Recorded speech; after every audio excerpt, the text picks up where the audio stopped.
Hey guys, Flower Woman here. In honor of No Nut November, let me do part 2 of my analysis as to why my generation, the Millennials, are the most celibate generation out of all the previous ones. This of course will be leading on to the rather awkward but necessary discussion as to how porn has contributed to this phenomenon. If you want to see my first videos on Millennials and celibacy, I have linked the video in the description below. Is it not ironic that the Millennials, who are the most open to sex and all the different kinds of sexual lifestyles and sexualities out there, are the most celibate in comparison to baby boomers and Gen X? I said in my original video, it's because sex is just so out in the open, presented in every movie, TV show, advertisement, in songs, and especially all over the internet. It's no longer mysterious and exciting, so it leaves individuals less motivated to go out and seek it. You can find it incredibly easily at the click of a button, even from the comfort of your own bedroom. Any hour, any place, except Antarctica maybe. Or heck, maybe even Antarctica, for all we know. And the phenomenon that is happening goes right hand in hand with the loss of mystery and excitement of sex, with the wide availability of free porn. Porn is a topic that deserves a video all on its own. Practically everyone who has ever been online has seen porn. Porn is treated almost as part and parcel with everyday life. Just like binge drinking in Britain, a young boy watching porn is almost treated now as a rite of passage into adulthood. There is something wrong with you almost if you don't watch porn. Heck, look at all the statistics right here from Barna. 81% of men under the age of 25 actively seek out porn, 67% at least once a month, 65% of men over 25 do so as well, 47% at least once a month. The statistics are pretty high for women too. 56% of women under 25 actively seek it out, while 33% do so at least once a month. It is though lower for women over 25,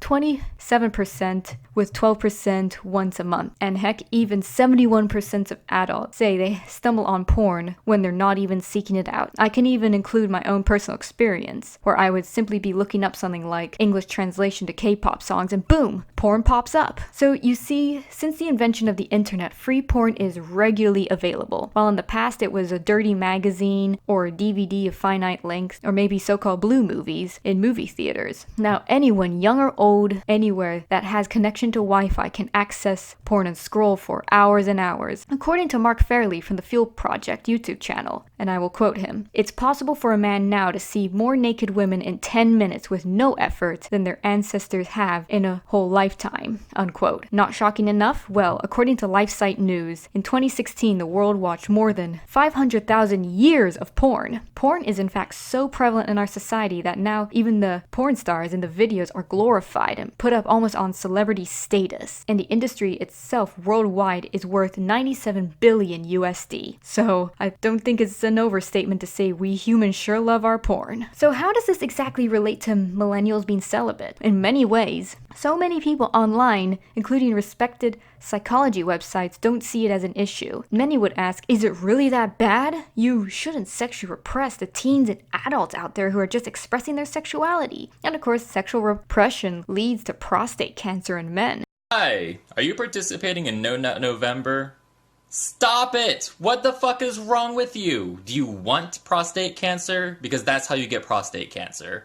Beat your meat. Or even the porn stars enjoy doing what they do. We can't deny them of that. Internet porn has become so part and parcel with society, it's hard for the average Joe to imagine life without it. Well, guess what? Porn, in fact, has been cited as one of the many factors as to why millennials are the most celibate generation there is. Excessive porn use, in fact, is pretty bad. PMO addiction is on the rise more than ever. As I said in part 1 of the celibacy issue, the fact that it is so out there in the open takes the sense of specialness away. Just like getting your Christmas present too early. It's not as exciting when you just see it online all the time and you do it for the first time with the love of your life. And also, studies have shown that porn can lead to anhedonia, the state which causes people not to feel pleasure in usually pleasurable situations. You see, every time someone watches porn, and of course beats their meat as they like to say, their brain is flooded with dopamine, the feel-good hormone. It's a hormone that makes people feel good after they get a trophy and a good grade or even a like on Instagram. It happens when people gamble, smoke cigarettes too. But with porn, the brain's receptors are literally being bombarded with dopamine, more than what we have evolved to handle, so eventually the receptors shut shut down. This leads to anhedonia, with the symptoms of that including mood swings, fatigue, stress, inability to connect with others, depression, anxiety, memory loss, and insomnia, to name a few. With more severe cases, the brain is so addicted to porn, a man cannot even get turned on with a real woman. Without the motivation to get a real partner, the individual will get more and more hooked on the virtual representation of sex. And with being unable to feel the same dopamine hit, this then leads to the addict to get more and more depraved in their taste. Porn, in fact, in recent years has become nastier. Now in porn, according to the website Covenant Eyes, 49% of porn has scenes with verbal aggression and 88% with scenes of physical aggression. The non-religious anti-porn foundation Fight the New Drug has reported that according to Pornhub's stats, incest-related videos rank in its top searches every year, with examples including disturbing titles like "My stepbrother brazenly took advantage of my helplessness," and that in of itself influences the way teen or even adults treat sex. And the issue isn't getting any better as of late, sadly. With society sort of whatever, let the kids do what they want attitude towards porn, many underage children are consuming it. The age people are exposed to porn is getting younger and younger. The average age at one point was 11, but now even reports of children as young as 7 years old are getting exposed to porn, though most of the time it's completely unintentional. Porn producers purposely are trying to get children exposed by tagging in the names of popular kids franchises such as Dora the Explorer and Pokemon. As I said earlier, I have even had a few experiences unintentionally stumbling on porn sites when I was looking up completely innocent things. So, if anyone watching this has kids, they are not safe from seeing explicit content on computers or phones, even with child-safe locks. And as I said a few minutes ago, this is in turn influencing the way young people treat sex and relate to one another. Numerous cases of young girls say that they're being pressured into taking nudes, and come out that sometimes even children as young as 8 years old are experiencing this. Yes, when you should be playing with your Barbies, little girls are getting sexualized. Teen boys are reported to pressure girls into reenacting the acts they've seen in porn, and are influenced into thinking that yes really means no, or gaining an interest in things like sex with strangers, which is not healthy for obvious reasons, and gaining interest with having sex with multiple partners at once, or getting kinky, which is far too kind of word with the stuff that's being presented, like choking.